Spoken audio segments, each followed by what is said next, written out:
All right, everybody.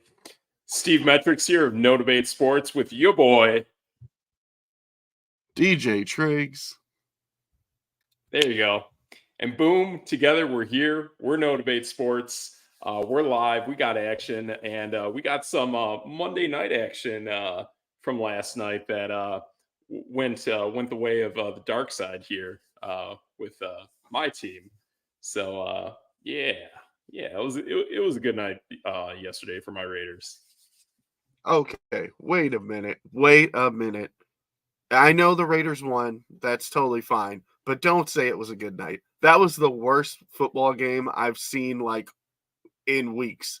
It was up there with all the other horrible games of Sunday. That game was totally bad. So bad.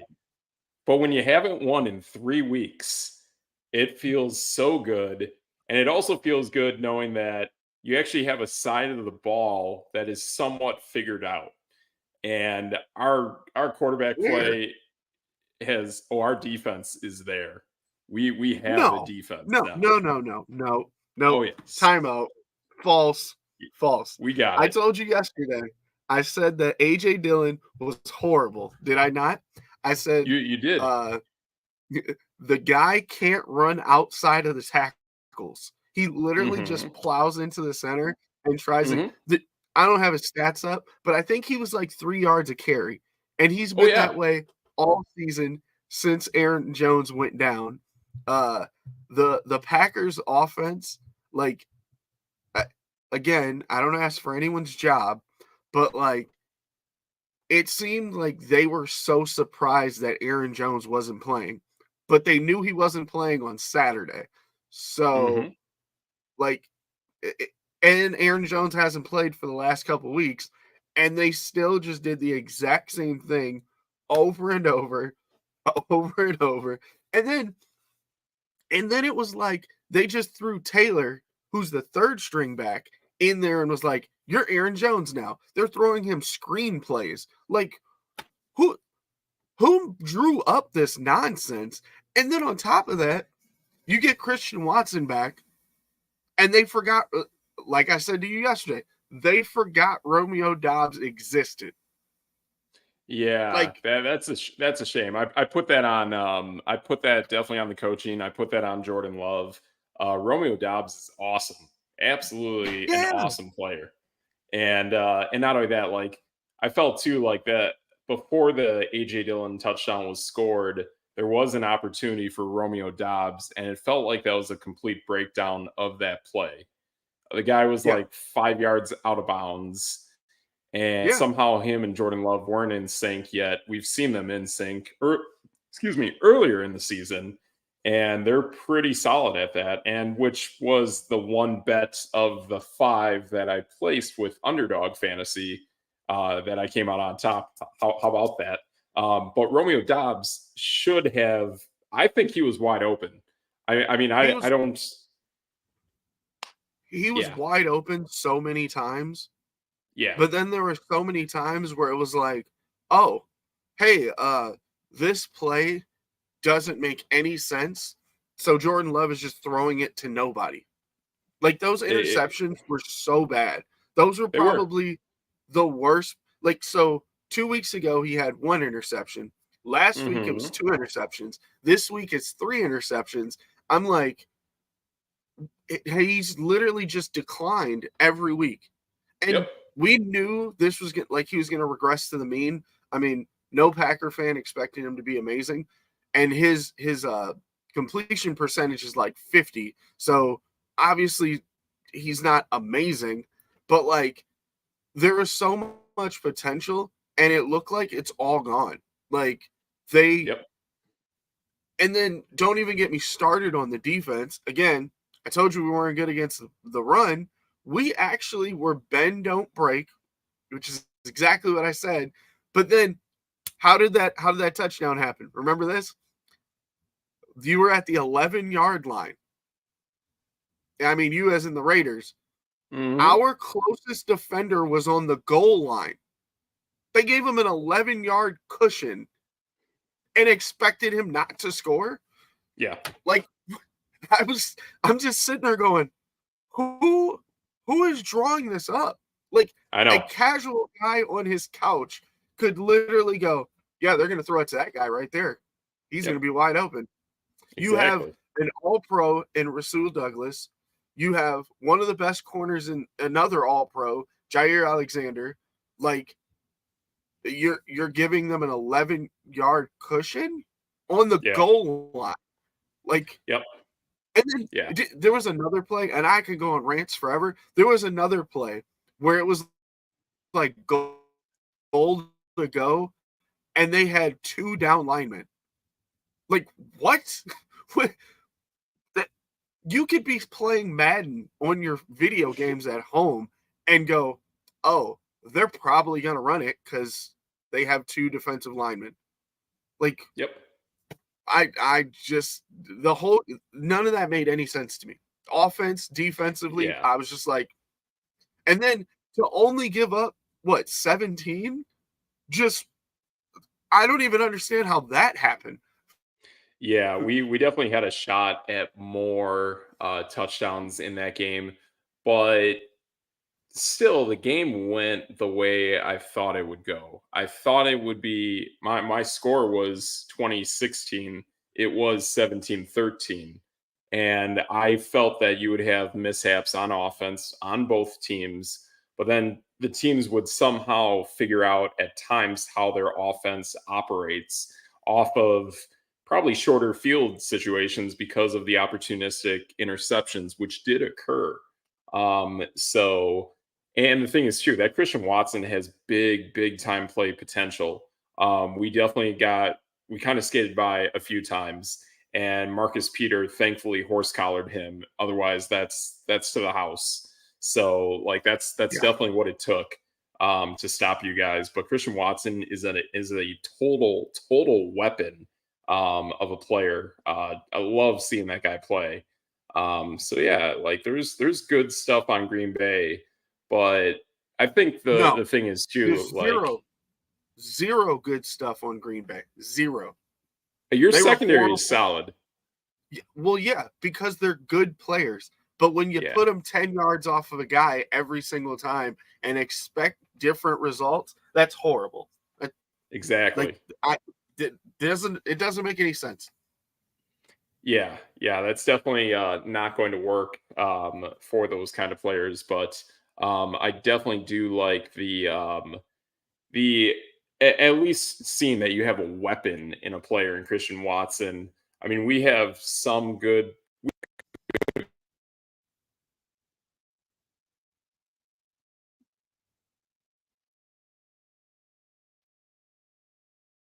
Uh-oh, did you freeze? Can get out of there scot-free. But it's pretty cool seeing that you got that there. I was saying oh,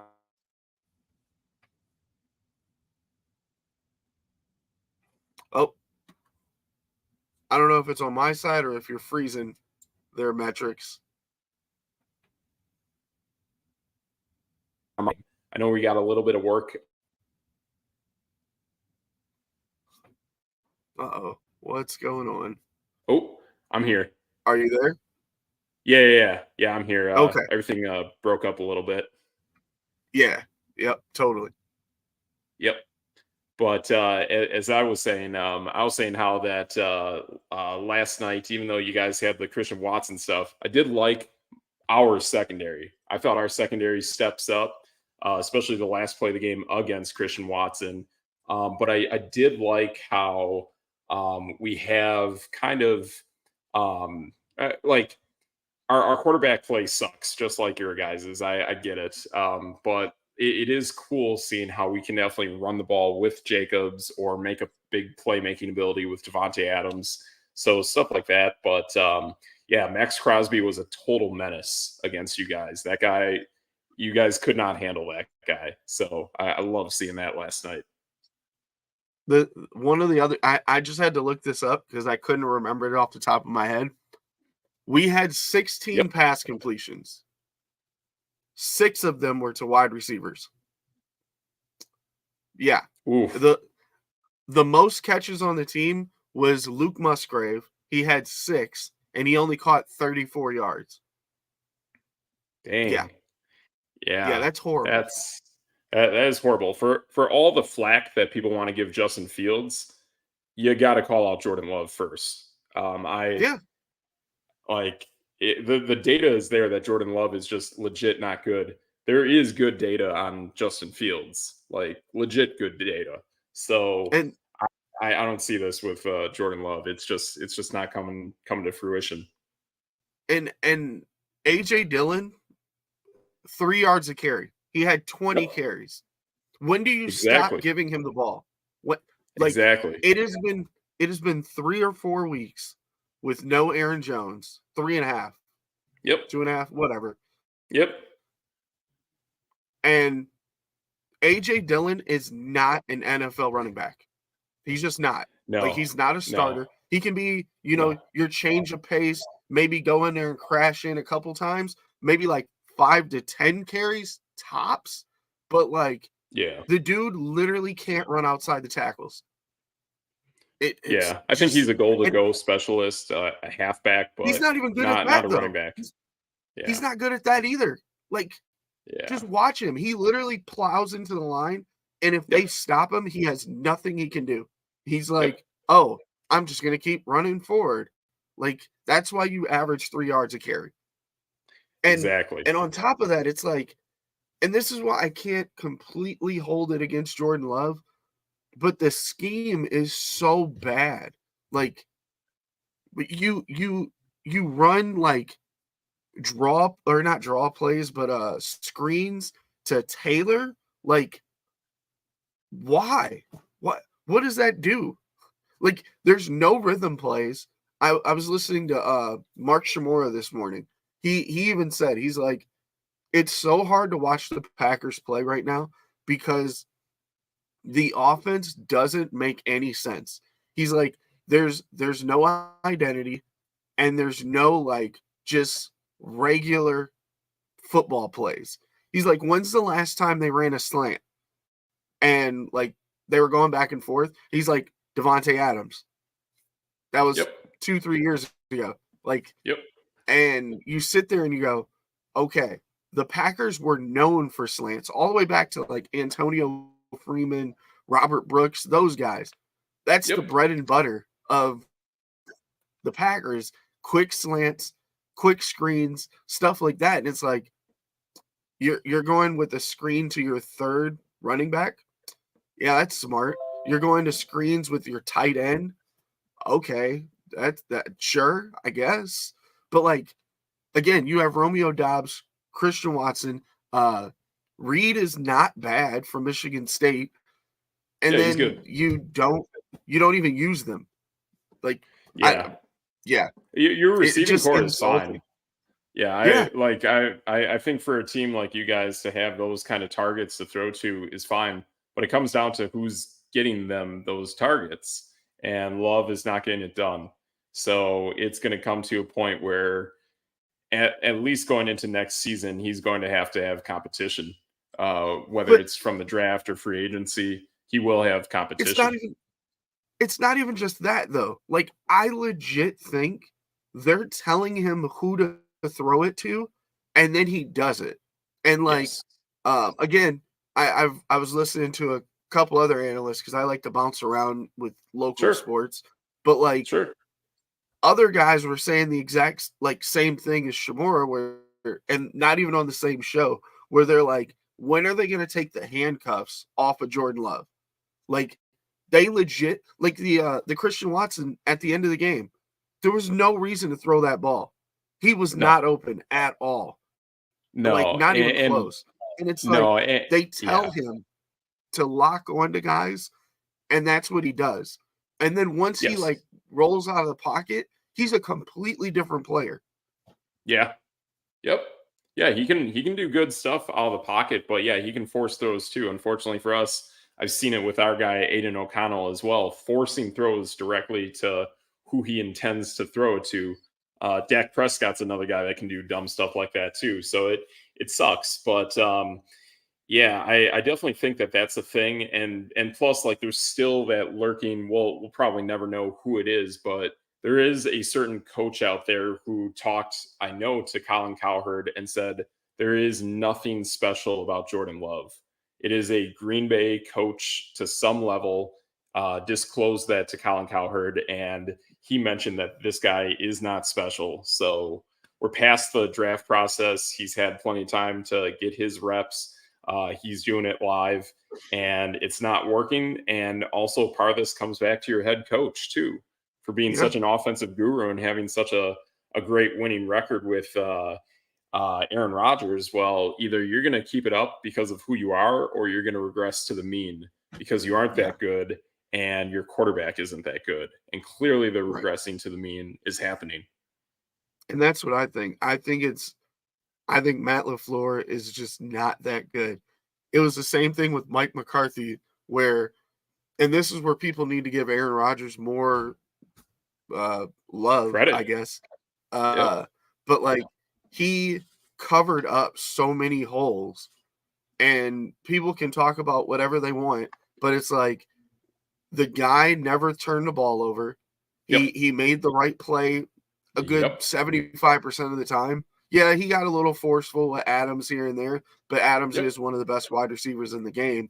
But like, Matt LaFleur's win percentage got hyped up so much.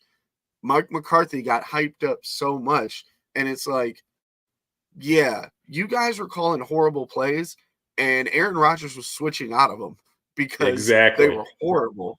That's true. Now you're seeing that where like, you have a screenplay to a third running back.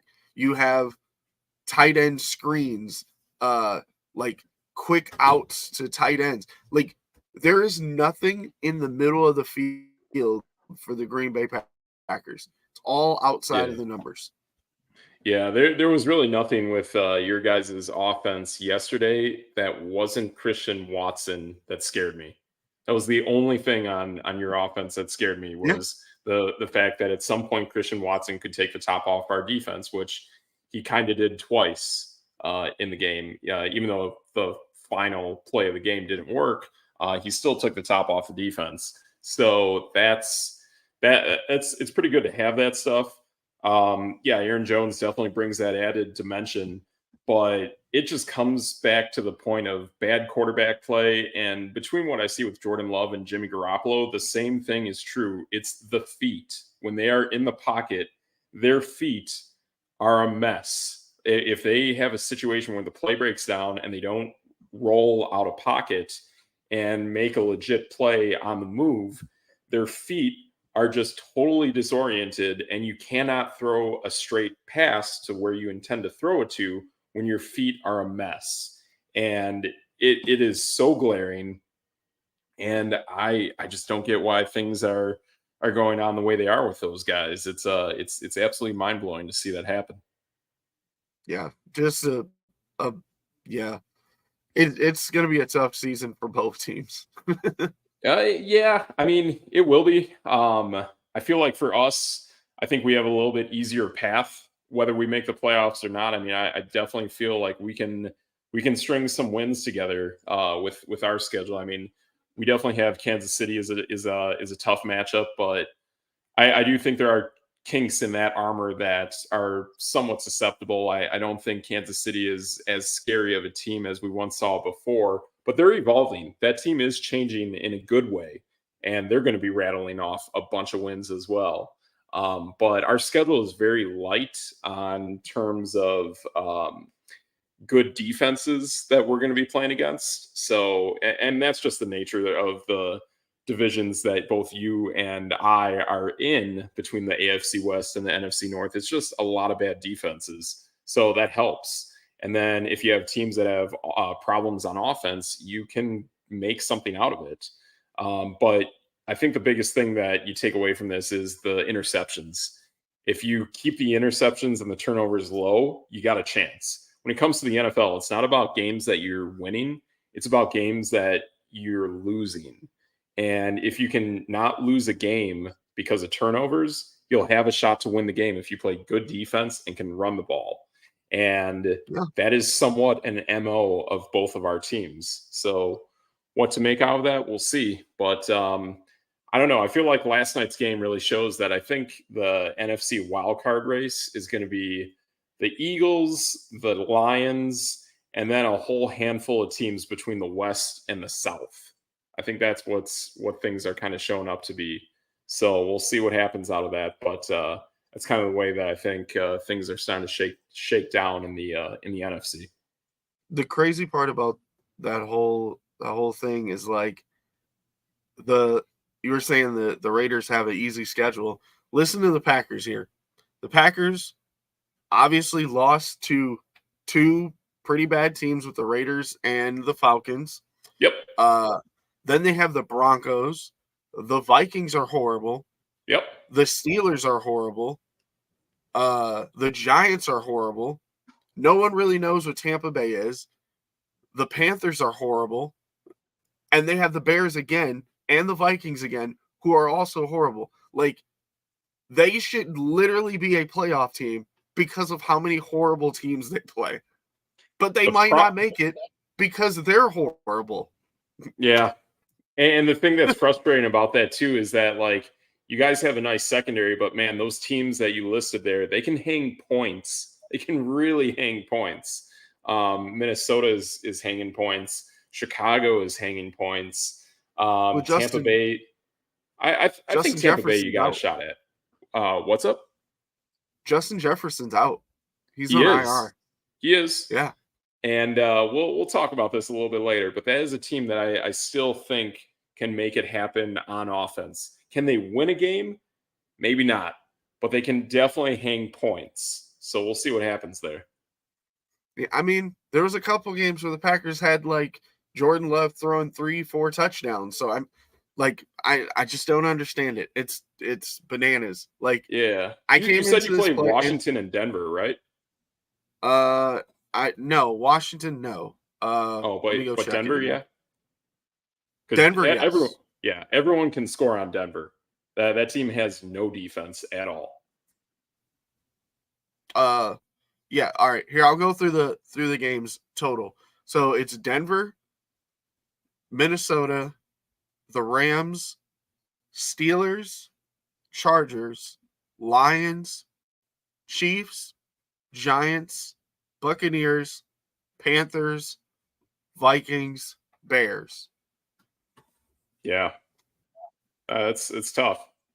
As from your guys' side, that's a tough one. You got teams that can either put up the points or they're going to play all around good football. Location somewhat matters on some of those games, but yeah, that is definitely a tough one with some of those teams. And plus, I feel like it shouldn't be. No, they absolutely shouldn't be. If you had high quarterback caliber play, you could win almost all of those games. All of them. Yep. Yeah. Yep. So yeah, I don't get it. Yeah, it shows where quarterbacks really do make or break your team for the most part. And I mean, there's going to be a lot of teams that are going to be looking at quarterbacks from this upcoming draft. And it is a quarterback heavy draft in a good way. Not like the Zach Wilson, Trey Lance year. I think this is a much better draft class for quarterbacks that should be NFL caliber ready. Excuse me. And seeing that with like the likes of Bo Nix, Caleb Williams, Duke May, like those are three guys out there that should be starting day one, and all of them are better than Bryce Young. So stuff like that should happen. But I don't know, like I think it's also going to show too, like guys who might be suitable backups are going to try to take a stab at a starting role.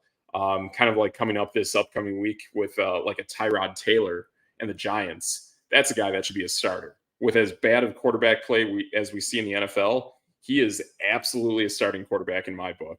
The fact that he just picked the wrong team and he's with Daniel Jones and the Giants, it is what it is. But we'll see what we got there. And I got a little spicy stuff cooking with some certain game picks we'll cover here in a little bit. You know who's like really shining a light to me, which he's kind of like a Tyrod Taylor to me, where I'm like, Sure. this guy could probably start somewhere. Gardner Minshew, like he is lighting it up. I knew you were gonna make that face, but every time he gets on the field, he lights it up. Like I just don't get it. Yeah, maybe we're starting to see it now in Indianapolis under Shane Steichen. I still didn't like his play in Philadelphia last year. His numbers He was still are not okay. that good. He was He okay, but put up you'll get he put up okay. big numbers in that Yeah. the game that he played. I think he threw like what 4 or 5 touchdowns or something crazy. Wait, this past weekend?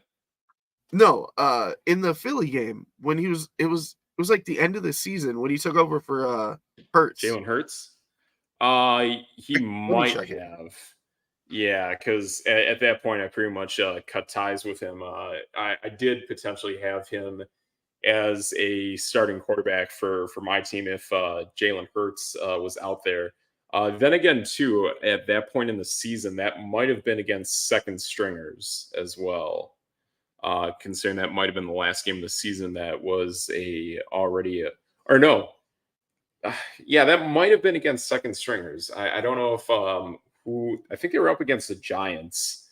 I think the Giants benched all of their starters, knowing they were out of it. So they essentially put up a white flag. I think that's how that happened. I'm gonna try to find it if I can.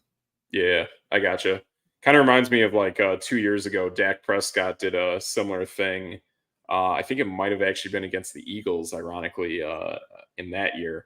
And he had a shot at taking NFL Comeback Player of the Year award away from Joe Burrow, but the way Joe Burrow balled out, and then he didn't have to play that final game of that season, clinched it for Burrow. So you got some stuff going on there with that, but I could see Minshew definitely being a starter, but it has to be with Shane Steichen. Like so many of these guys, when you take them away from their coach, who they have phenomenal success Oh, with, and then they go elsewhere, it doesn't work. Who you got? it was the Dallas game last year, and Okay. they were playing starters because Dallas was trying to take the division from them. Oh, okay. He threw for 355 and 2 touchdowns. They lost 40-34. Yeah, and that's a solid game. Like I'll give him that. That's a solid game. It's not like a mind blowing game, but it And is a then solid game. and then the year before that, he played against the Jets, and he put up 20 of 25, 80% completion percentage, 242 and 2 touchdowns. And I mean, the Jets defense It's has good. been pretty good for the last couple of years. Yeah. And then this year, he put up a 19 of 23, 171 and a touchdown. He was 83% completion percentage in a big win over Houston. So like Yeah. he's been I mean, he's won 3 games already this year. Yeah. And Every game it's that a he's very been in, he wins. I don't yeah. know. It's crazy. Yeah. No, I mean it's more like that Greg Maddox style of playing, and it's solid. It wins games. Now, is it dominance as a quarterback? No, but it is dominance as a starter, and it allows you to be a solid starting quarterback, and it is your job to get wins, just like Greg Maddox and a pitcher. It is your job to have someone on your team get the win, and that's what it takes. So, from a legit football standpoint, yes. My concern is if he were clearly on a different football team, I don't think it would work as well. But that's the way it goes for most of these guys. I mean, let's take Brock Purdy and take him away from Kyle Shanahan, and let's see what Brock Purdy really looks like if we want to talk about him for MVP. More or less, he's not even an MVP on his own team. But that's what it takes. When you take these guys away from their coordinator, who they know the language of, they become different players. So I think Minshew is solid with Indianapolis, but if he weren't in Indy or Philadelphia, I don't think it works as well. Yeah. I mean, I guess so. I don't know. I just think he deserves at least a shot somewhere. Because if you're putting up those good of numbers, why not get a shot? Yeah, it's just that it's a tough league. I mean, Minshew had his day, his opportunity, then gets bounced from the drafting of Trevor Lawrence. So it is what it is. But a lot of these teams, I mean, they got guys. Some of these teams have multiple rookie quarterbacks, like the Titans, and they're not even putting their guy out there yet. So it's confusing. I think we're getting into a point where, and I've heard this theory kicked around, but we haven't seen it really utilized in real life until maybe now with the Titans. But there's a theory that goes around that basically every year, or at least every other year, because of how the NFL is structured, you should be drafting a quarterback. And it sounds extreme, but you really should be doing it every single season because it allows you to really gauge players. It allows you to gauge talent. And then it allows you to really have a backup plan should anything happen to your starting quarterback. And if we look at the Shanahans, this has happened twice, and they've hit jackpot both times because they've invested in making sure that they have multiple quarterbacks behind their starter so that if they scratch those lotto tickets, that one of those guys behind the guy who's the starter hits.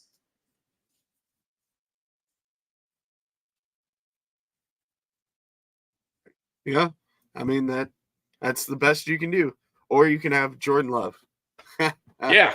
Or you can have Jordan Love sit for 3 years, maybe even a fourth year, and for that to be a disaster, and everything that goes into scouting, general management, Brian Gutekunst, that is a failure. That is a serious failure of drafting, of communicating. It's a bad look for Green Bay. That's definitely a bummer. Yeah, I mean, you have to look around and really know what's going on. And I mean, I give these organizations credit for teams that have invested in making sure that they work their way through the draft and trying to get these good young quarterbacks. I mean, with the Patriots, yeah, I'm definitely like, man, throw Malik Cunningham out there. Like, this has to happen. But seeing Cleveland invest in Dorian Thompson-Robinson, Vegas drafting Aiden O'Connell, these are nice picks. Like, I'm glad that these guys are back there. They're doing things. I do like seeing Josh Dobbs get an opportunity in Arizona. He's a young quarterback who I've seen bounce around, but he's just an awesome guy. Awesome story. Incredibly intelligent, is going to have a monstrous financial career outside of football in his like real life job. So can't wait to see what he does with technology outside of sports. But just really cool stuff going on with these guys. So it is what it is. But yeah, I think we're definitely going to see in the next few seasons, there are several opportunities for quarterbacks because the legit starters we've seen, there was a good 10 of them that used to be pretty good or were in the league and are just out of the league now. So those gaps have to be replaced. True story. Yep. So we got some other football stuff. But let's bounce out of football for a hot minute here. And I've definitely been noticing between yesterday and the day before, the NBA is making noise. And it feels like to me that when the NBA comes back, the NBA is going to be awesome. And it is going to be diverse. It is going to be cool, just like the NFL is. There's going to be almost every team is going to have opportunities. And I mean, I still stick by the fact that, like, granted, not every team in the West is a legit championship bona fide roster, but I do love seeing like these teams out West that all have shots at it. And I like some of these really good teams in the East. But man, seeing I'm watching middle of the day in the afternoon. I'm seeing Clippers and Utah playing in Hawaii. I'm seeing the 76ers playing against the Celtics. Yep. And then yesterday, I'm seeing Oklahoma City and Chet Holmgren squaring off against Victor Wembanyama. And man, that is a rivalry. That is going to be a thing that's going to be a thing that puts these teams up there for playoff positioning. I think you and I are both pretty high on Oklahoma City. I mean, I know when I hit up the casino one of these days and start doing NBA stuff, Oklahoma City is going to be one of my favorite teams. And even since the inception, since the Seattle Supersonics moved, I just love the way that organization's built. That organization has just always been a champ. Like, it's always been one of the best run teams out west. So can't wait to see more between the Thunder and the Spurs this season. Oh man, like just watching what happened in that game was like that game had my attention. I mean, obviously, because other things didn't have my attention as much. Sure. But they got into it at a certain point. Yep. And then so Wemby came off I believe it was off a pick, and he goes straight to the basket. He lowers his head, hits Chet in the chin, headbutts him, knocks him to the ground, makes the basket, and then he flexes on him because Chet flexed on him earlier in the game. Yep. I think he might have dunked and just kind of flexed on whoever he dunked on. And then that set off a time bomb of some sort. Both guys played like 20 minutes, put up like 20 points, a handful of rebounds for each. I think Wemby had a block shot. I don't think Chet blocked anything, but I mean, both of them were in there changing trajectory on shots and stuff like that, like they're supposed to. But man, that could be so much fun to watch. Like, oh yeah, not putting this much pressure on them, but they both move a little bit like Giannis, but they can shoot the three. Like, they can bring the ball up at 7 foot tall, dribbling. I mean, Wemby surprised me, like, no, because I watched him during summer league, and sometimes I was like, okay, maybe, but he was literally coming off of screens like a guard, shooting threes at the top of the key, and I was like, it's different. What? Yep. Yeah, and I mean, you didn't even have like Shea and like guys like that and Giddey. So like Chet was hitting open threes in the corner where I was like, ooh, if Shea or Giddey is out there, like, man, that could be tough. Like, how do you guard that? Exactly. Oh, well, Giddey was out there. Okay. Giddey was out there, now that I'm thinking about it. But he wasn't out there for too long.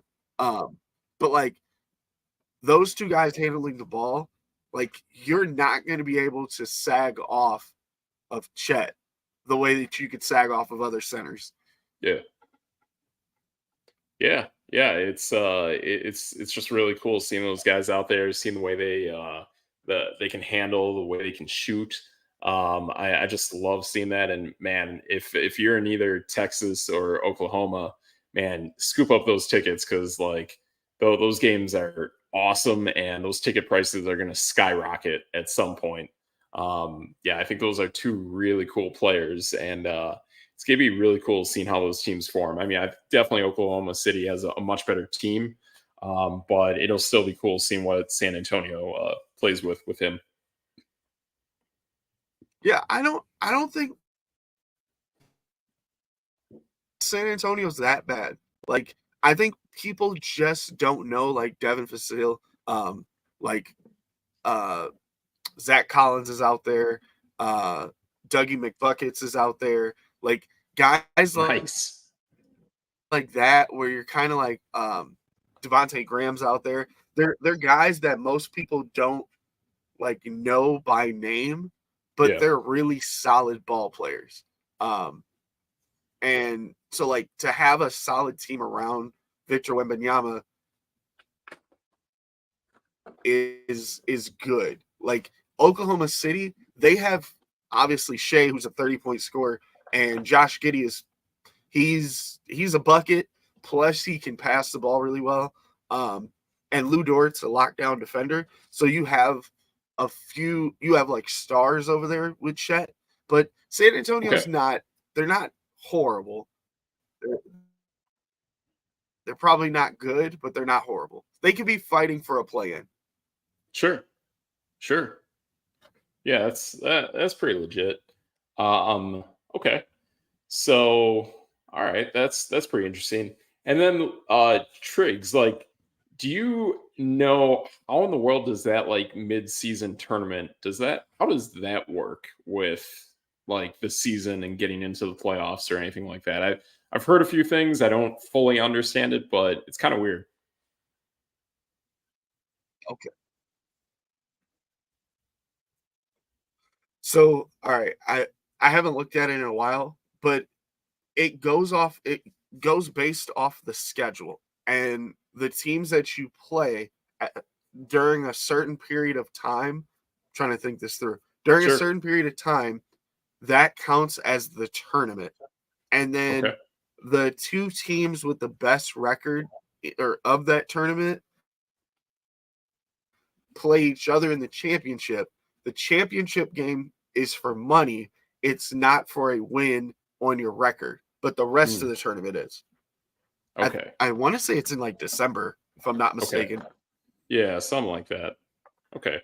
But there's four teams in each like mini bracket. It's kind of like Right. the World Cup. Like Yep. you have those mini brackets. Whoever they'll play each other during a certain week of the season or whatever. Mm-hmm.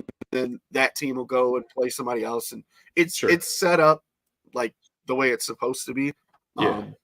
Okay. But yeah, All right. it's interesting. Okay. Yeah, we'll probably have to just see it live and just take it in stride as it happens to get a better understanding of it. Just Yeah. like when the play-in tournament to get to the playoffs happened, kind of how it's kind of like a king of the hill kind of formatting uh, gauntlet, and I like it. It's cool. I'm sure this will be good too, but it's just going to have to take a little bit of acclimation and understanding to figure out how it works. So I'm sure LeBron James will hate it like he hated the play-in tournament, but then benefit. And there you go. It'll be fun. Yep.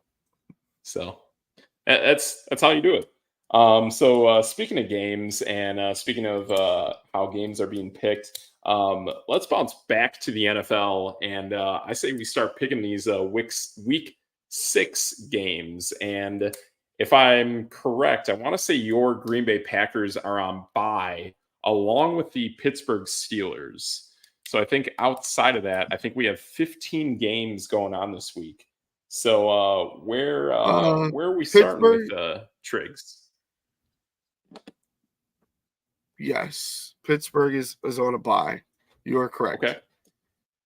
Oh, I think Tampa Bay's on a bye too, or something like that. If I got that right, or no, they're not on a bye. They're playing. They're playing for real. I have them mixed up. We'll have to figure that out while we're going through. Yeah. Let's see. So, I mean, Thursday night game is Denver at Kansas City. Yeah, I've also heard there's some weather coming into this game as well, and yeah, just adding the fact that there's weather, it's at Kansas City. It's just a perfect storm of everything going wrong for the Denver Broncos. You have Sean Payton's angry attitude. Just things are not going right at all with his team, at all. There's word of a complete shakedown of the roster that's about to happen. We'll see what happens there with Sean. But I love the way that Kansas City is evolving. Yes. And yeah, I'm totally taking Kansas City to win this game. I don't think this game is close, but it could be close because of weather. So it's weird, but straight up, just take Kansas City. Yep, easy as pie. Yep. Let's see. We have the early 8 a.m. game on Sunday is Baltimore and Tennessee. Yeah, so I have a little bit of inside information that just dropped before our show dropped today.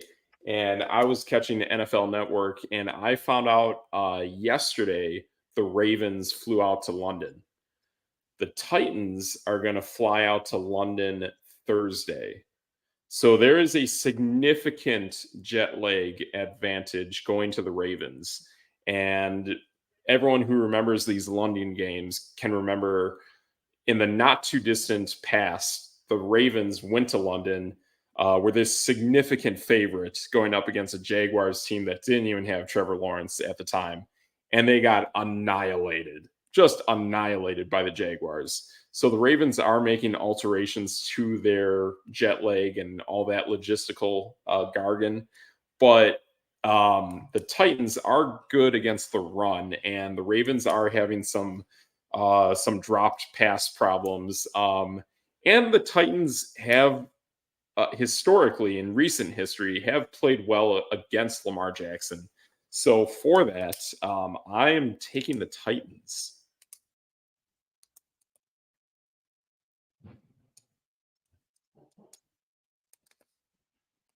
Even though the jet lag thing that you just explained, Exactly. Still taking the Titans?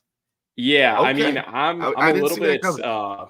yeah, I'm definitely upset about that, and this comes back to the coach that I'm not happy about. But so I placed the bet today on the Titans, so I'm sticking with my money. But it is if this game were played in the United States, straight up, no problem, I would totally take the Titans, not have to think about it. But now with the inside Why? information, I do think the Ravens probably are gonna end up winning this game. But I'm gonna stick with my money. I'll stick with my pick in the Titans. You just really don't like that I picked the Baltimore Ravens to move on in the playoffs. Steelers. That's I think true. you're still holding that against me. Absolutely. There's That no way is Tennessee wins this game. yeah. Tennessee Yeah, is they are horrible. they are a bad football team. They did take care of business last week, I want to say. Or am I thinking 2 weeks ago or something like that? But Tennessee has definitely gone the way that I've expected them to go in terms I'm of gonna check. betting. Yeah, we got to double check this.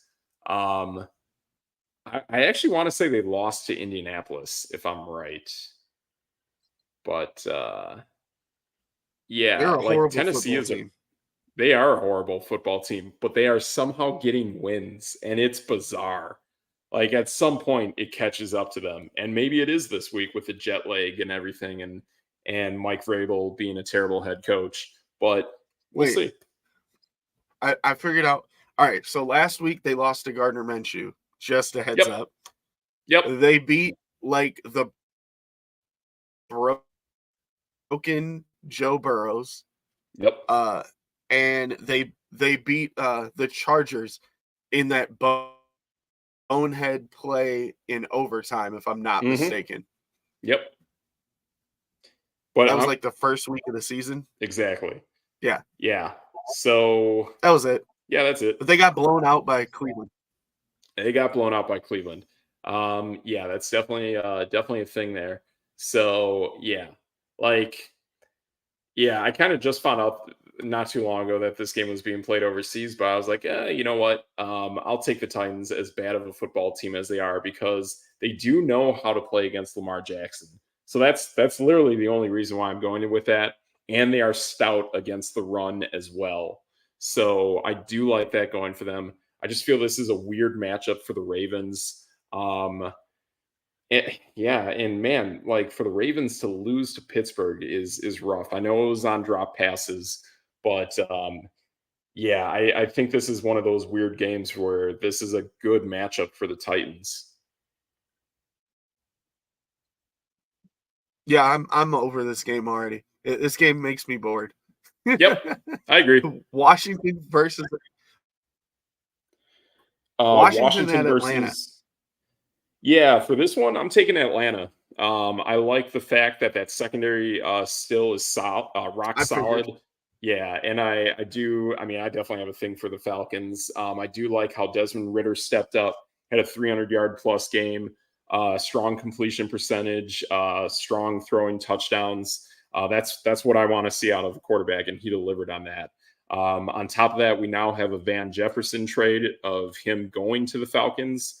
Hopefully he replaces Scotty Miller. I'm hoping. I'd like to see them go Drake, Hollins, and Jefferson. I think that would be an awesome receiving core for them to play with. Plus, you still got to make up for Kyle Pitts not being a good tight end and make something happen out of it. So I think that is a more dynamic team than Houston, which is so dependent on their outside receivers that I think this is a bad matchup for CJ Stroud and that Texan throwing game. They're playing Washington, not Texans. Whoa. Wrong game, wrong team. Whoops. Okay. They're playing Washington.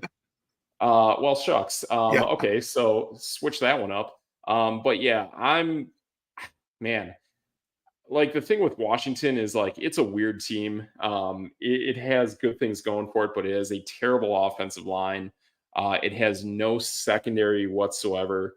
So I think that's a way that Atlanta can get to that team on both sides of the ball. And then on top of that, you got Bijan Robinson and Cordero Patterson's back, so that run game can get even better than what it already is. So for those reasons, I like Atlanta. I think we're going to see Washington start to probably go into a free fall, is what I think. Well, long story short, I'm taking Washington. Oh, okay. That's fair. Yep. That's just on my hatred of Desmond Ridder. Okay. That's fair. I might be trying to acquire that guy for fantasy this week, so we'll see. Nice. Another game that does not matter. Minnesota at Chicago. Yeah, so this one, I like Chicago. Pretty much you got to take whichever offense you think is cooking on all 8 cylinders because there's going to be no defense in this game. If you want to bet the points in this game, bet the over. I would figure this game is going to push 60 points total. So for that, I love the way Chicago's offense is clicking, and I'm taking Chicago. See, I felt like Chicago got lucky and got their one win of the season. So I'm going with Minnesota because I know they can run the ball. Minnesota can run the ball?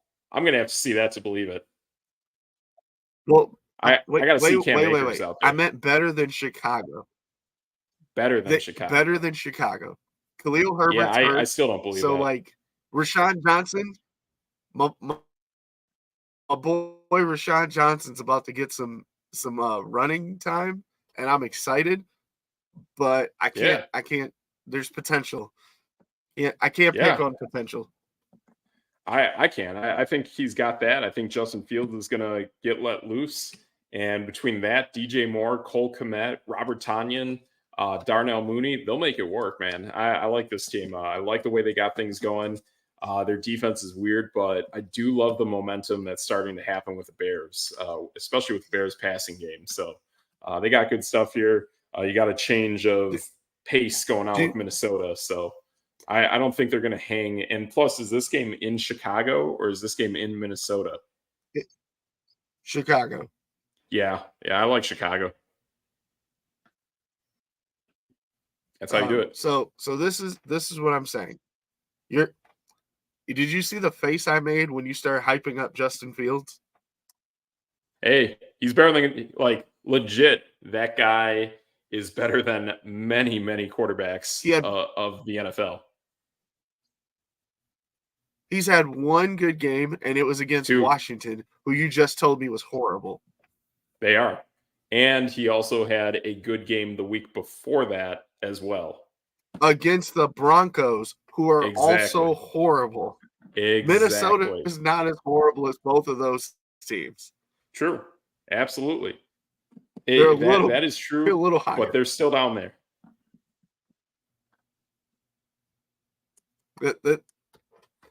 We are literally like different on every game. This is great. All right. Exactly.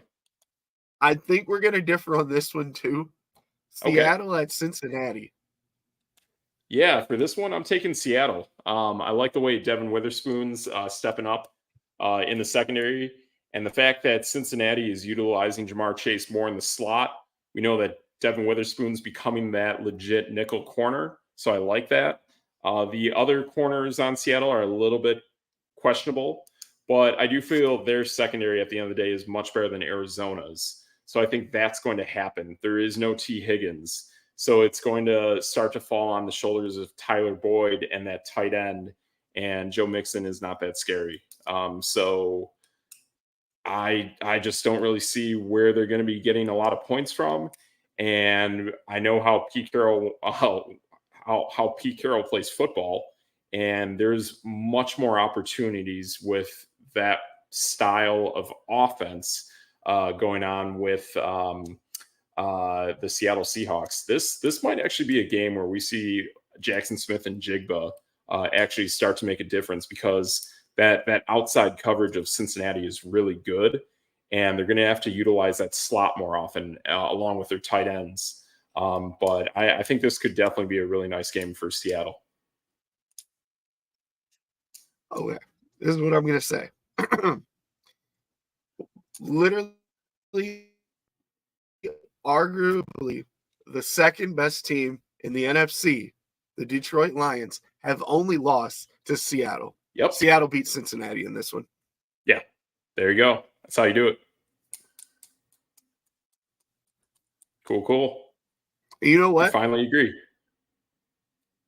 I actually was going with Cincinnati until I heard you were like, oh, I like this, and this one, Cincinnati. And I was like, wait a minute. Seattle beat the Detroit Lions. They deserve some respect. Seattle wins this one. Yep. Yeah, absolutely. It's a solid football team. It's a team that I've never thought is going to win their division, but I've always thought is going to make the playoffs. And they'll this is one of those games where you put your foot in the sand and you put your foot on the neck of your opponent and you say that we're a playoff team and you are not. And this is one of those games. Look at that. We agree on something. Seattle over Cincinnati. Yeah, Cincinnati's not going to be a real team. This is another one we'll see that. Where I think we're going to differ. Okay. San Francisco at Cleveland. Yeah, I started talking up this game last week, and I will stick to it. This, to me, will be San Francisco's first loss of the season. This will be a tougher team, a team that has had more time to prepare, a team that plays kind of an exotic kind of offense in their own right. But what they're going to do on defense is going to be definitely tough against San Francisco.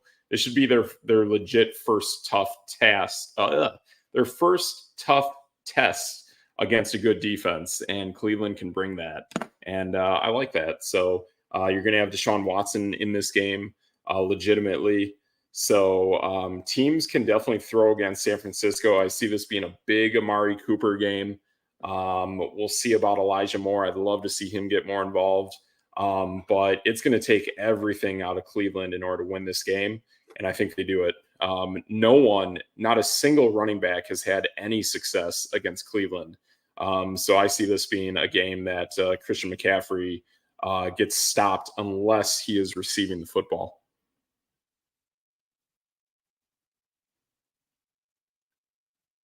So I can't take Cleveland serious because they've lost to the Pittsburgh Steelers.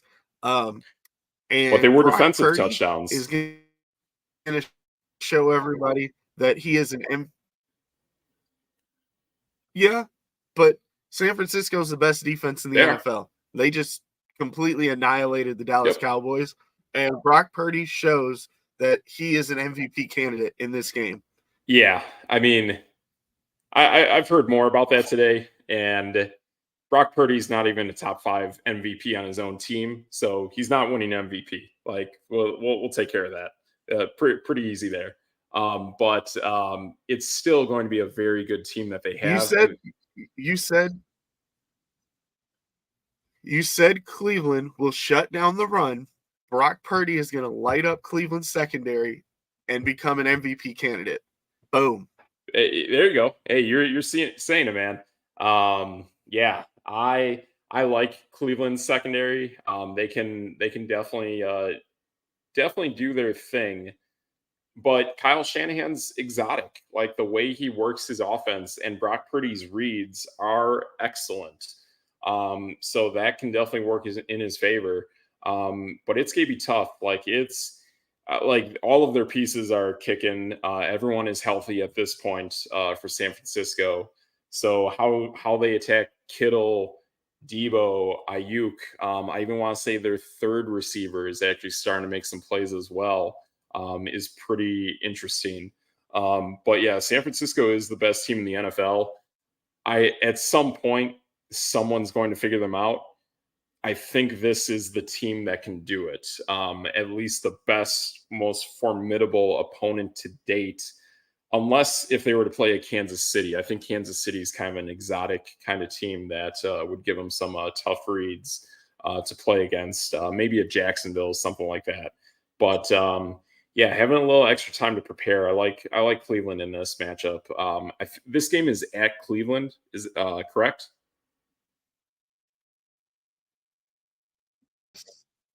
Yeah, I like that.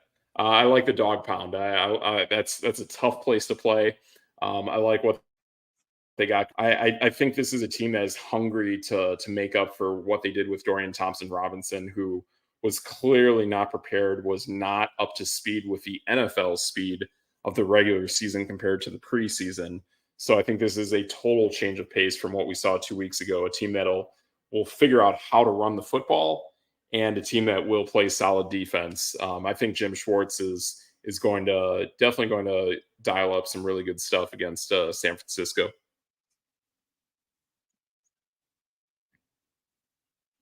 You are very excited about Cleveland. If I bring up Cleveland, up Cleveland or the Atlanta Falcons, we could just put a whole show on that. We could. We might have to do that at some point.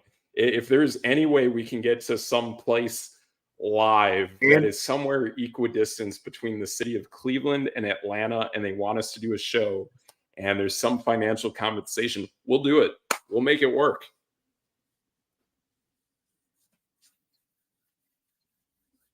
And just slip in DTR.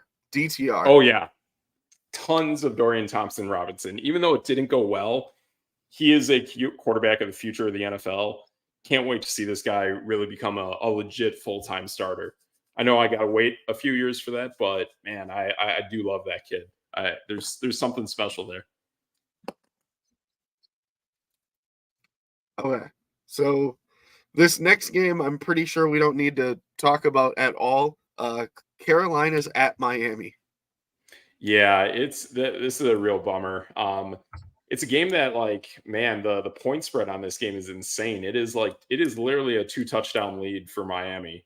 And as much as I'd want to go with Miami on that, I know Carolina's got kind of a sneaky defense, so I'm a little trepidatious on that.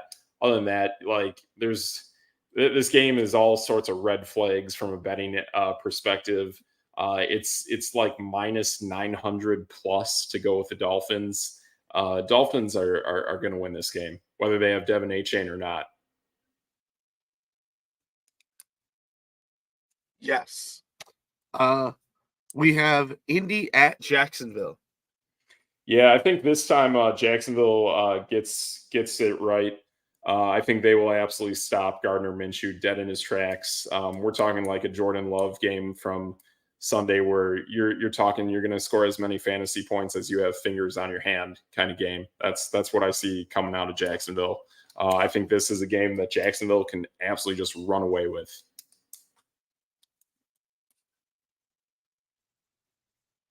I think it's going to be a lot closer than people think just because I like Gardner Minshew so much, but okay. I have Jacksonville. Okay, that's fair.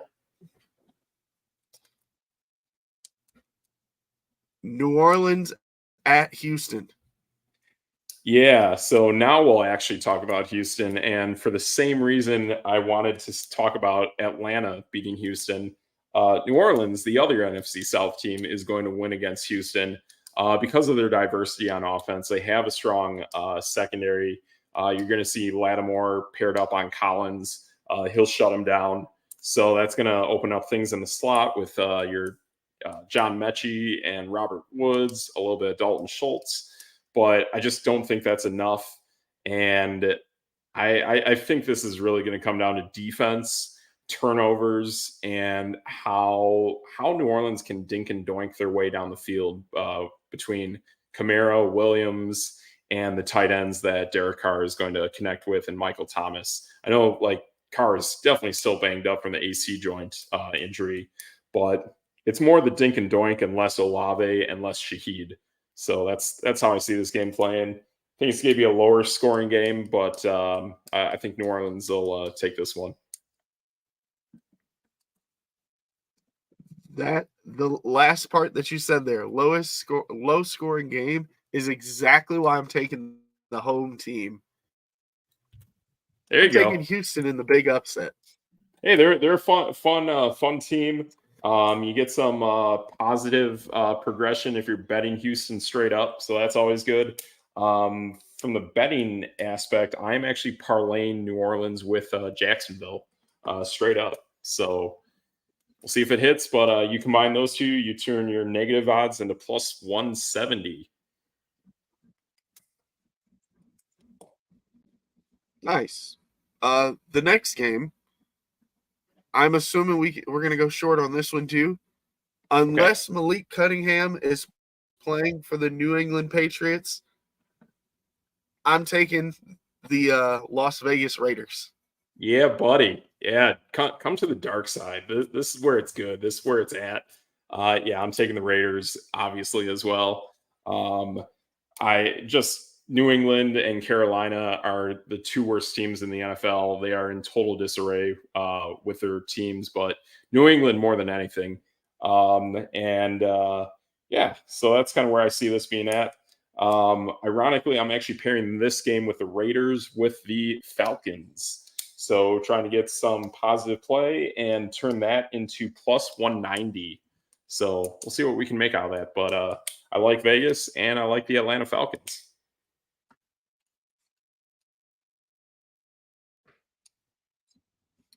So let's see. Next game, Detroit at Tampa Bay. Yeah, this is a tough one. I don't know. This is like kind of a weird game, kind of an unknown. Tampa does have a good defense. They have this balanced attack. I don't know if Mike Evans is playing in this game.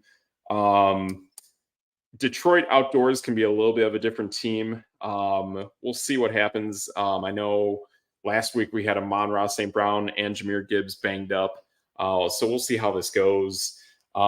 Tampa is more of a stouter secondary than they are a run defense, which is ironic. That's not how Todd Bowles usually operates, but it is this season. For those reasons, I am taking Tampa Bay.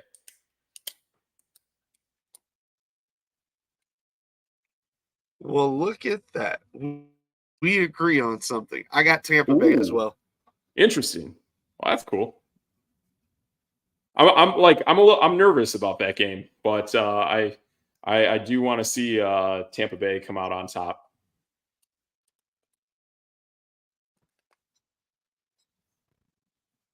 I'm going to be honest with you. I am going with my heart on that one. I need Detroit to lose so that the Packers still have a shot. That's true. That is true. Yeah, I think it'll happen. Yeah. If this game were in Detroit, I'd flip it. I would flip this completely. But the fact that this game is outdoors in Tampa, who knows what the weather could be like. That's why I'm going Tampa on this one. And it's a good defense.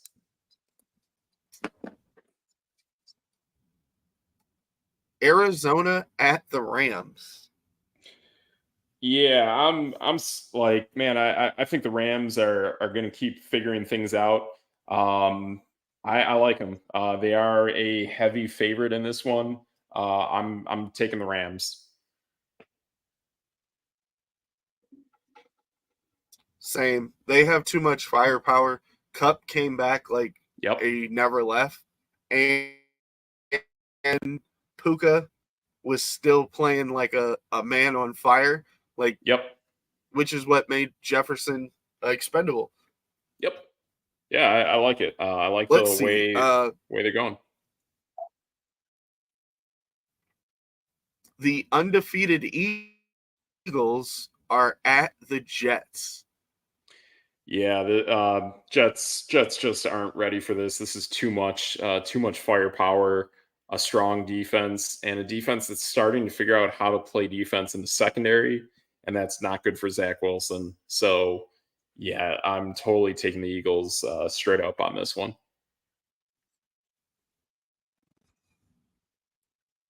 I think their defense is going to be on the field way too long. I mean, as soon as the Eagles saw this on the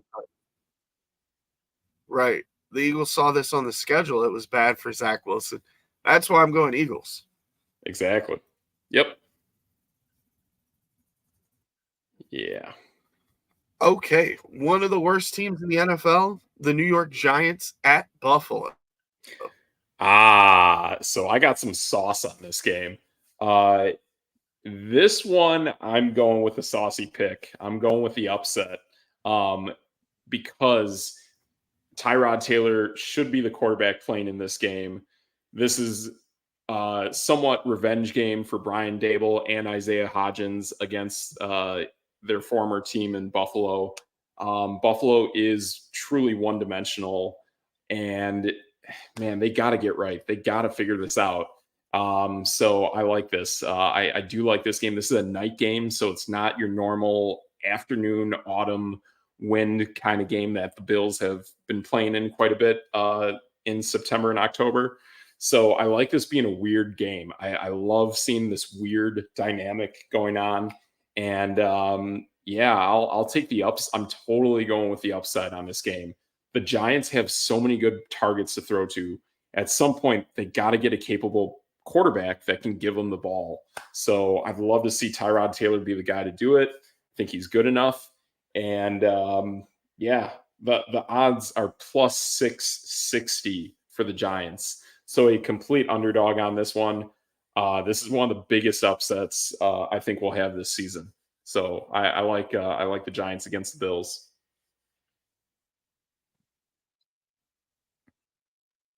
Yeah, nope, I can't do it. The Giants are just horrible. Like, there's nothing good about them. Saquon being hurt, Jones being hurt, their wide receivers are non-existent. Darren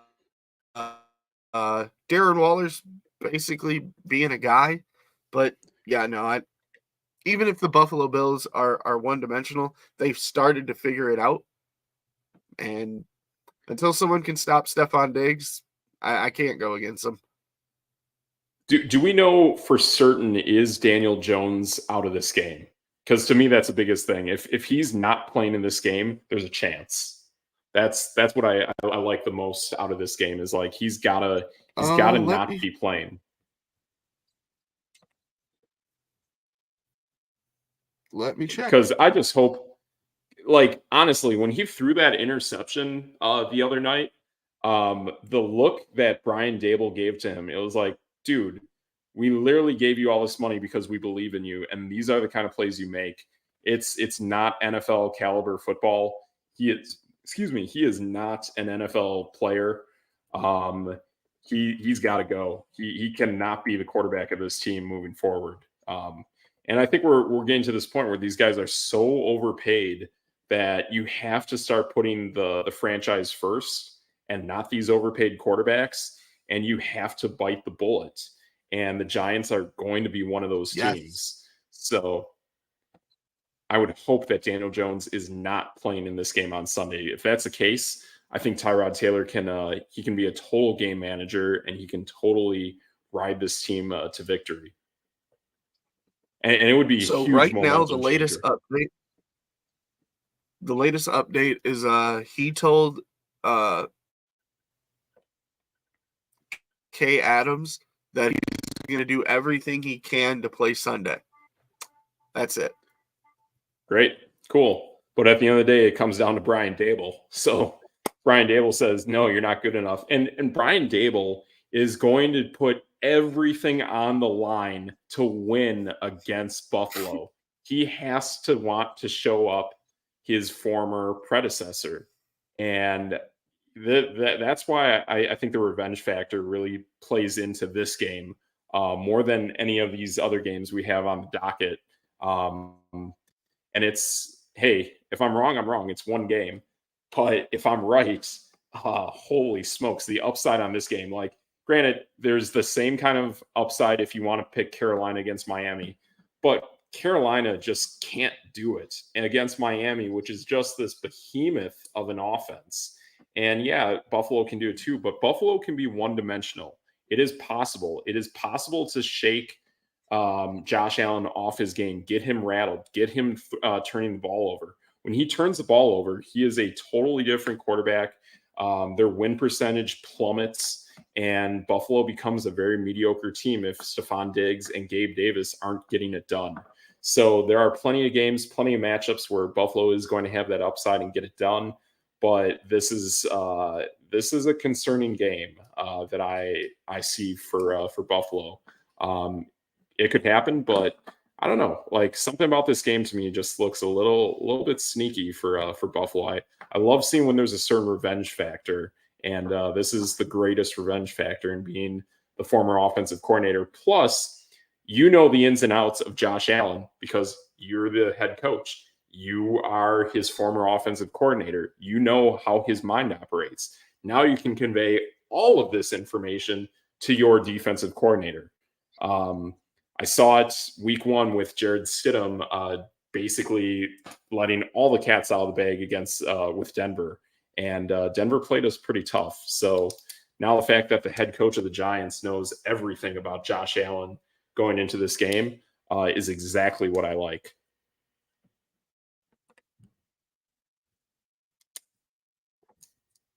You sound like you're trying to convince yourself. Oh, I've already convinced my last but not least. I've already put the money on the books Dallas? of the Giants. I know that's why you're trying to convince yourself, because it's good money. Exactly. Dallas at the Chargers. Yeah, so I've heard people say how this could be some bounce back game for Dallas, but I just do not think Dallas is a good football team. I mean, I think we could make a case that they're close to New England in terms of talent and just kind of how the whole team dynamic is working. I don't like what's going on there. Tony Pollard might have a nice game, but Dak Prescott is a bad quarterback and should not be a starting quarterback anymore. They should go to Cooper Rush and possibly Trey Lance. I mean, whatever they want to do at quarterback, it should be someone not Dak Prescott. I think if they do that, they can save their season. Dak Prescott's a tremendous human being. Great guy. Love him. I love the Walter Payton Man of the Year award that he has on his jersey. Awesome guy. But his days of a professional quarterback are over. I think this is a guy that could be a great head coach or an offensive coordinator or quarterbacks coach someday. But his professional arm as a quarterback is gone. Everything from his elbow to the shoulder of his non-throwing arm is gone. And that's what you need to throw a football. It's gone. And I know Herbert's got no middle finger on his non-throwing hand, but if that's what we're playing with between a finger and no arm, no shoulder, I'll take the guy with the banged up finger on his non-throwing hand. Because I think they're going to figure it out too. So in an actual breakdown of the game and not medical records. Yep. With Diggs out for Dallas, lots of teams have been able to throw on them. The Chargers have Herbert, obviously. Keenan Allen's back doing Keenan Allen things. I'm going to go. Oh, and on top of that, Dak Prescott is horrible under pressure. And the Chargers just happen to have one of the Bosa boys coming downhill at him. I have to go with the Dallas. No, I'm kidding. The LA Chargers. Exactly. Yeah, and I think now, like Bosa, 2 weeks ago, Bosa. With Dallas. I know. Great. Exactly. But 2 weeks ago, I know Bosa didn't play against us, and that kind of made our game closer than it seemed.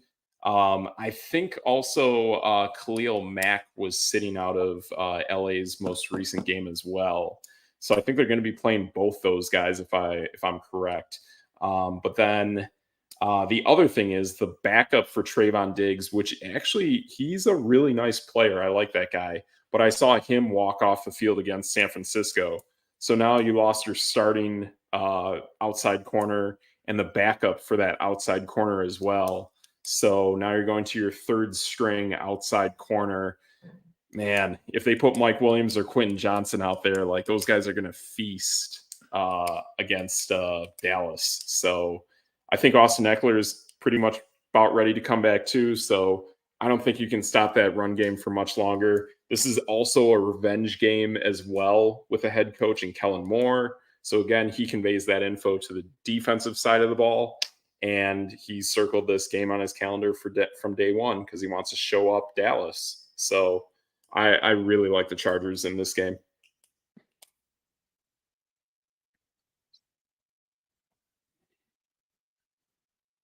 Nice. Mm-hmm.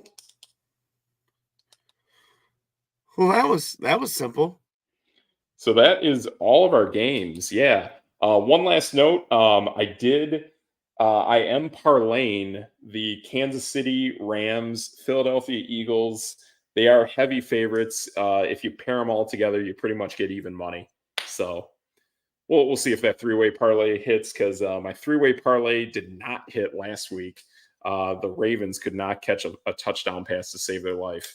So I lost the Ravens, but hit on Detroit and Kansas City. So we'll give Kansas City another go at the three-way parlay and see what happens. Yeah. So there you go. We got our games in the books. We got some waivers to pick up. Do we have some any questions out there up for a debate or something of the like? DJ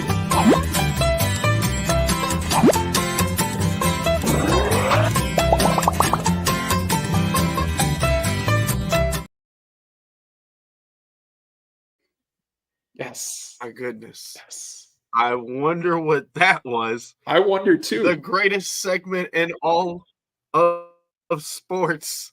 It is. It truly is. We are back with 5 up for no debate. Awesome.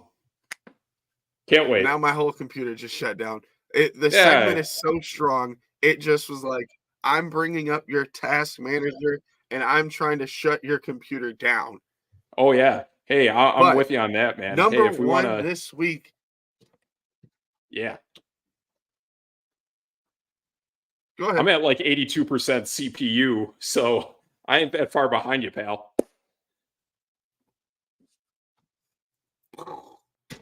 Number one this week. Okay. Number one. Who gets into the top 10 at quarterback? So we have the number 7 quarterback in fantasy last week was Sam Howell. Okay. He had 25 points against Chicago, and now he's playing the Atlanta Falcons.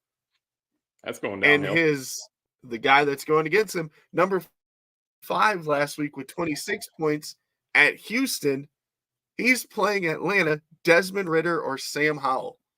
Who you got? Who's in the top 10? I'll take Ridder. Howell against Atlanta, I don't like. I'll take Ridder against Houston. I'm not too familiar with Houston's secondary. I've seen a few of these quarterbacks struggle against Houston. I mean, obviously Trevor Lawrence. Considering So looking at this, I think I like Desmond Ridder's chances this week.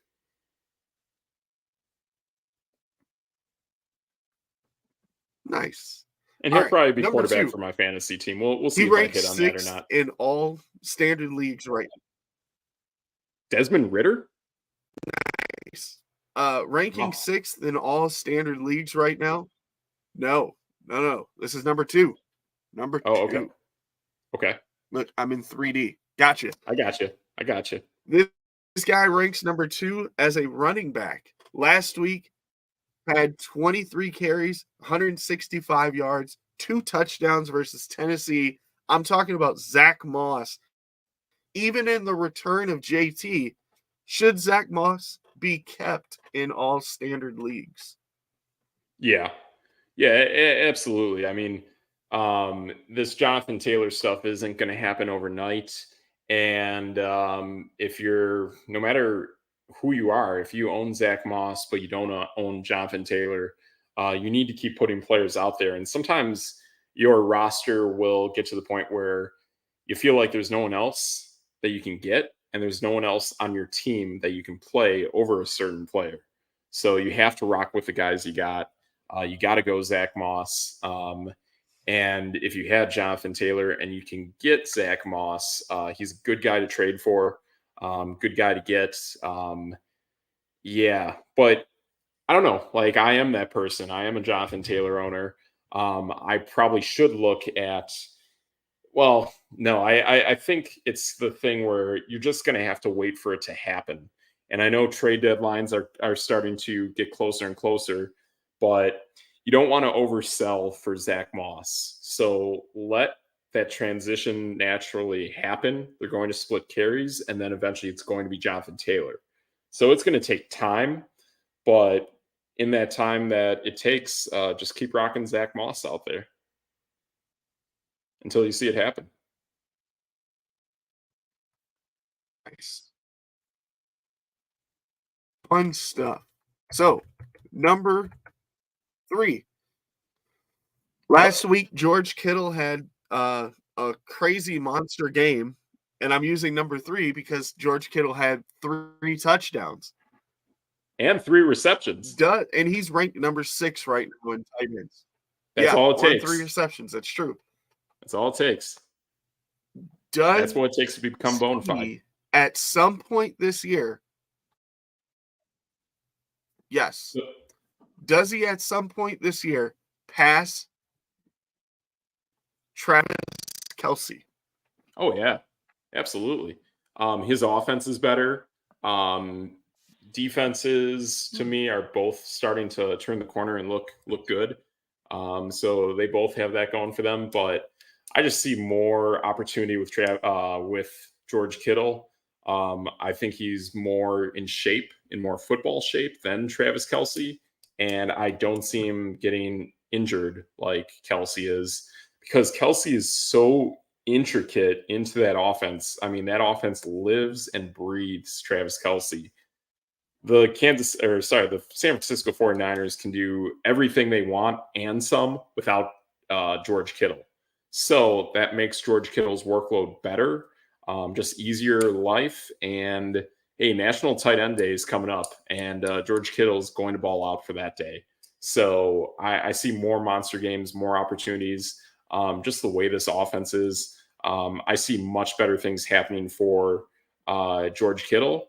And he's going to have more multiple touchdown games by season's end than Travis Kelce. So just by that alone, he's going to be a better tight end to own than Travis Kelce, because he's going to have bigger games.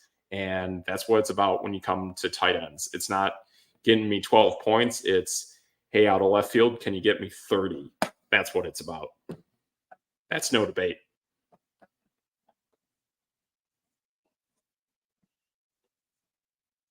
Ooh. Okay. I can respect that. Mm-hmm. Okay. So this guy, as number 4, is only starting in 60% of leagues right now on ESPN Fantasy. Okay. He ranks 10th as a wide receiver.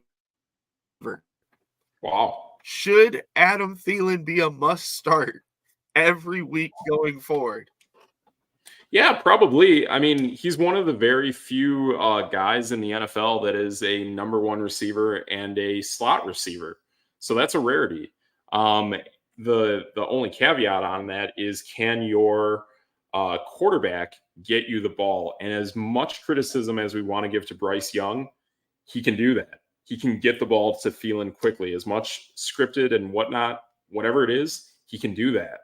So yeah, Thielen's a really nice player, man. Like, now Minnesota's going to regret letting him go to an extent. But Thielen's solid. I mean, it's a very limited offense, but then this comes back to how you diagnose defenses, which we will be doing this next year on nodebatesports.com. You will see this broken down, and it will be a thing. But yeah, just be on the lookout for if he goes up against a good nickel team. So just pulling this out of my head, if the Panthers play the Seahawks, or if that matchup already occurred, I don't know. But if they were to play the Seahawks, you would not want to start Adam Thielen.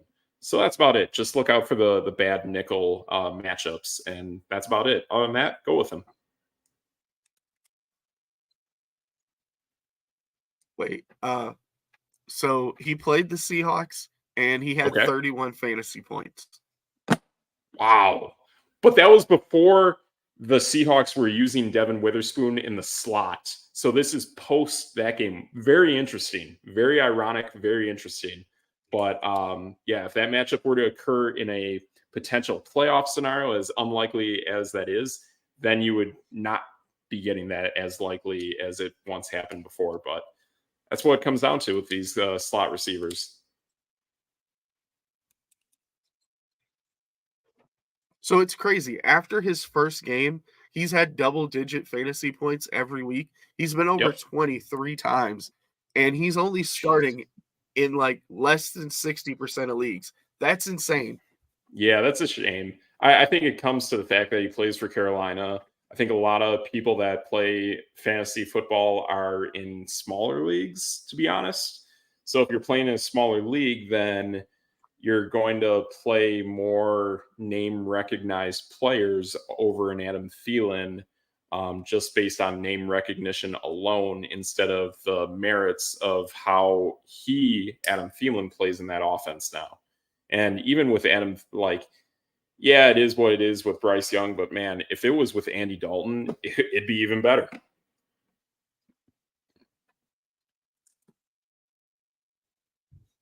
True story.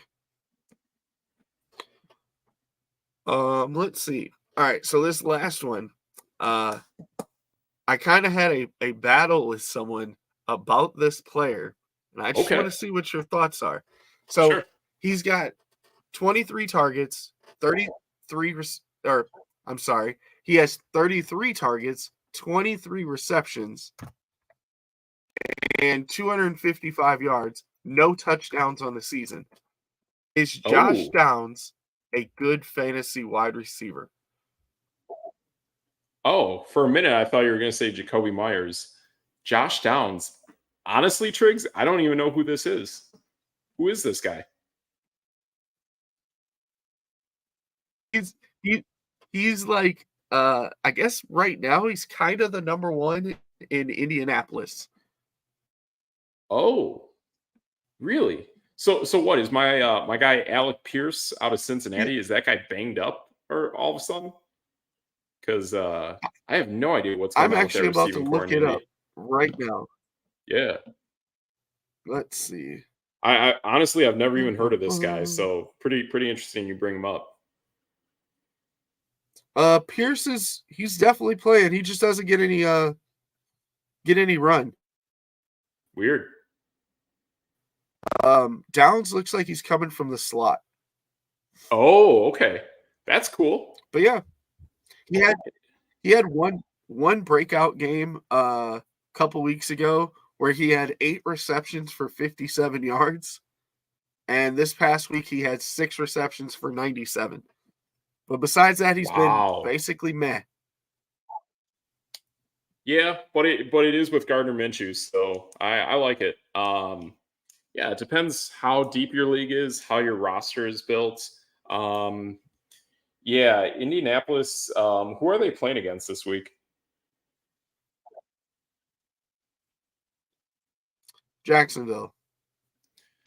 That is against Jacksonville. That's a tough one.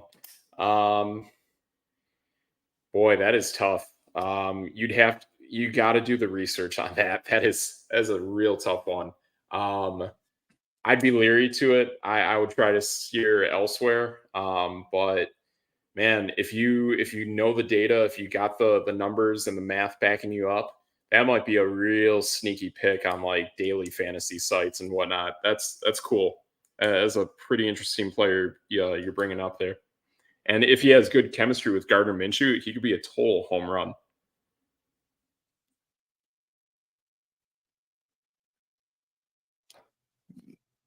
No, he can't. He's horrible. Really? I don't know, man. I don't think he's very good. But yeah, I think it's more of a reflection of the passing game of Indianapolis. But I mean, I like seeing that production out of the slot, but it takes time. But man, just the way they're using Anthony Richardson from the highlights I see, I don't like what's going on there. They're really going to run that guy into the ground. I want to see it to be more of a Jalen Hurts offense and less of a Cam Newton offense. So I really don't like what's going on there with Indianapolis. Yeah, that's all I got. That is the 5. Boom. There you go. That's how you do it. So there's your 5 up for debate and for no debate. And there you go. So we got that. And we'll finish off here real quick with some certain free agent players out there. See who I like. You got any free agents out there that you're eyeing this week, Triggs? Any guys you like? Not really, except Adam Thielen, because he's not owned in a lot of leagues. Man, that's wild. That is really, really wild. There's a few out there that I like. To me, the most obvious one all of a sudden is Brandon Powell and the Minnesota Vikings. So Minnesota is now taking KJ Osborne out of the slot, and they are putting him out wide. And now Powell is going to come inside to the slot. So Addison and Osborne are working outside, and Powell is going to be working inside. So I like that. See what happens. I mean, you're part of the Minnesota offense, so take it for what you can get.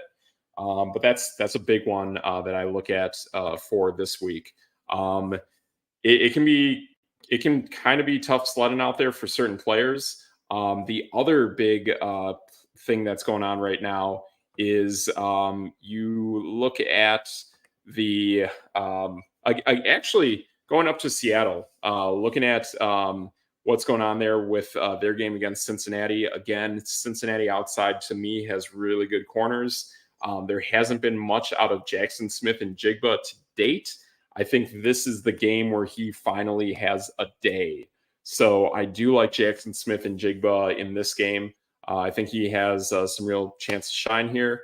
Going down to the desert at the running back position. So it was James Conner who actually just got hurt this past Sunday in their loss against Cincinnati.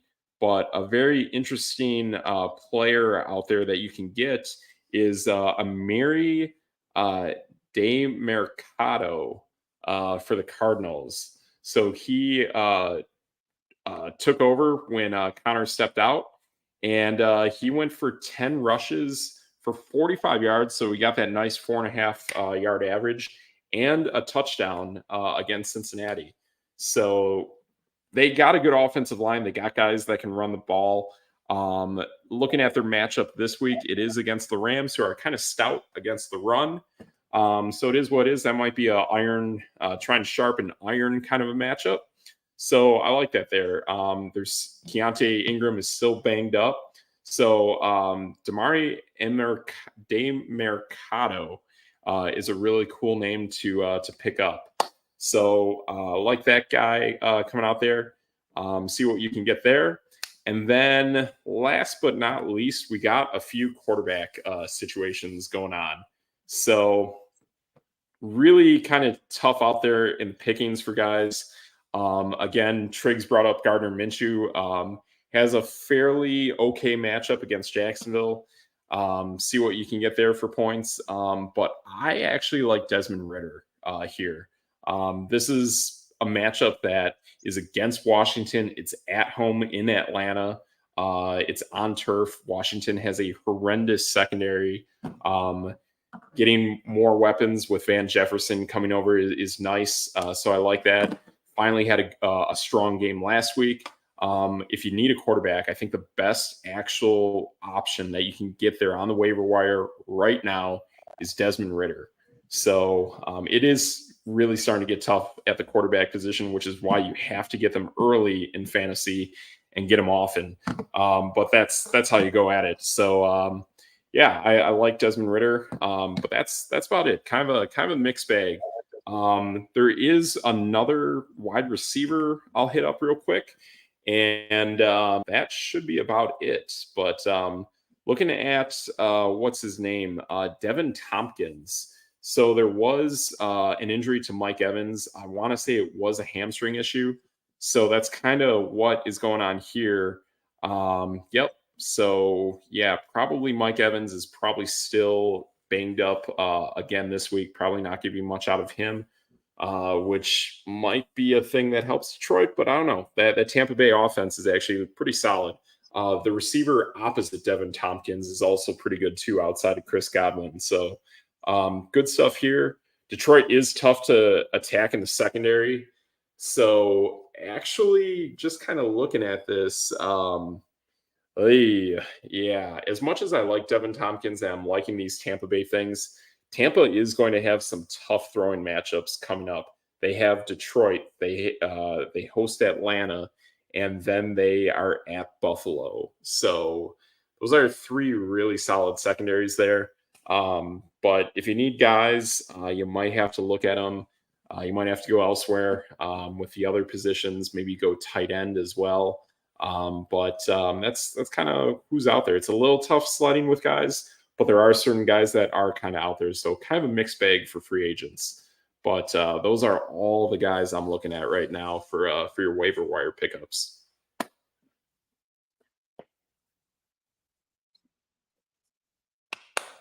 Let him cook! Let him cook!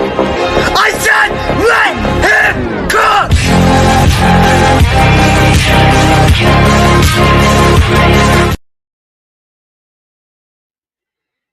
Let him cook. Let him cook. Exactly. So the most bona fide player of the week.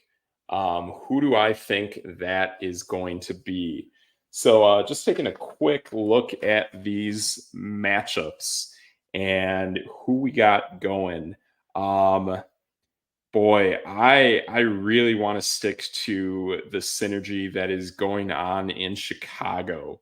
And I'm going to stick to it, man. I think we're seeing this guy really starting to make his way as one of the best receivers in the entire NFL now that he's finally figuring it out. Good chemistry. I think DJ Moore is that guy. DJ Moore against Minnesota, that is your most bona fide value player of the week. Take him, big games, could have had even more touchdowns last week.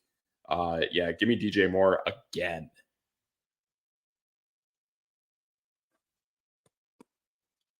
I'm going to go with Raheem Mostert in Miami because Devon A-Chain is probably not going to play. He's doubtful. Yes. Yeah, there's a weird knee issue going on there. Now we're starting to see some banged up injury stuff going on with A-Chain since the preseason. So that's a bummer. Man, I don't know about you, Triggs, but man, whenever I watch Raheem Mostert out there, like I love it. Like people can talk all they want about Bijan Robinson, but Raheem Mostert has been Bijan Robinson-esque when he's out there for the last like 3 years. It's insane. Just watching Mostert play.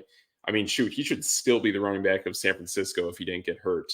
Mostert's awesome. I love what you got going there with Raheem Mostert.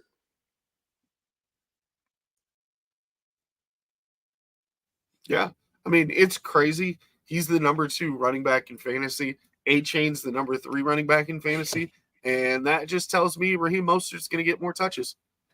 I wonder if there's anyone out there, man, whoever you are, if you did it, let us know.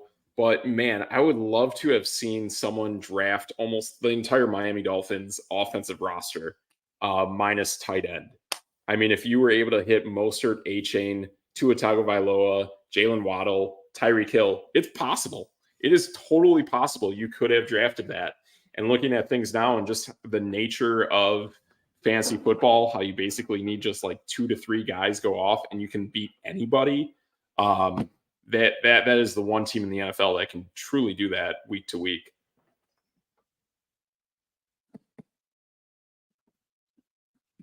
So yeah, I've been getting beat by those guys every week. Oof. Yeah, I only went up against it once, and you do not forget it. So going up against actually, I think, yes, I went up against Mostert, and I went up against Tyreek Hill in the same week, and that did not go well.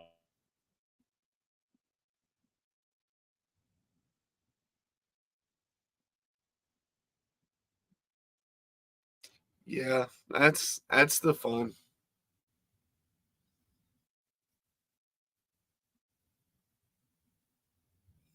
Yeah, week 1, I went up against McCaffrey. Week 2, I got beat by that was a completely bananas week for Devontae Smith. Week 3, it looks like Metrics actually just burned out. That's awesome. So we'll just wrap it up really quick. It's your boy DJ Triggs. Steve Metrics is up and out of here. As usual, you can check us out 7 p.m. Central, Mondays and Tuesdays, and that is no debate.